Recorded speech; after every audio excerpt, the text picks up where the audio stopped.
Hello my fellow weirdos. Today we're making some delicious apple butter. For starters, we're going to need 3 pounds of apples that have been peeled, cored, and sliced. This is roughly 6 large apples or 10 to 12 small apples.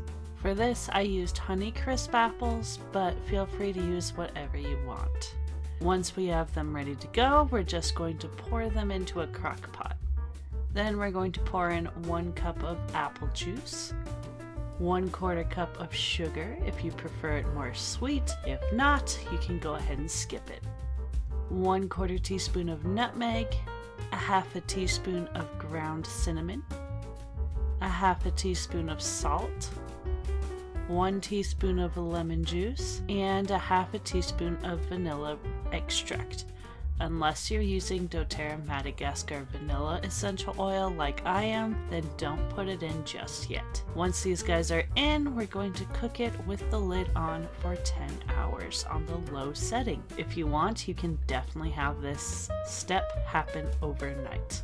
Once our time is up, we're going to scoop out the cooked apples and put them in a blender, or you can blend them with an immersion blender within the slow cooker.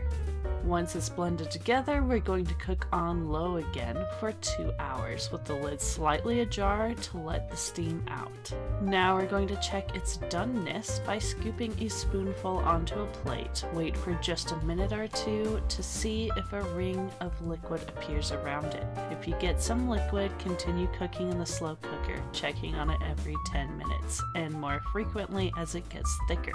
Once it's done, we're going to remove it from the heat and allow to cool for 10 minutes. Now that the cooling is done, we're going to mix in our essential oils. Use your lid to carefully grip the orifice and pop it off. Then dip a toothpick in to suck up your essential oil. We're going to do this for doTERRA cinnamon essential oil, doTERRA clove essential oil, and doTERRA Madagascar essential oil if you're using it instead of vanilla extract. Please make sure you're using a different toothpick for each oil so that you're not putting cinnamon in your clove bottle or mixing them all up. We don't want that. Pour the apple butter into a glass jar. This makes about a pint. Feel free to spread this on toast, bagels, or whatever else you'd like.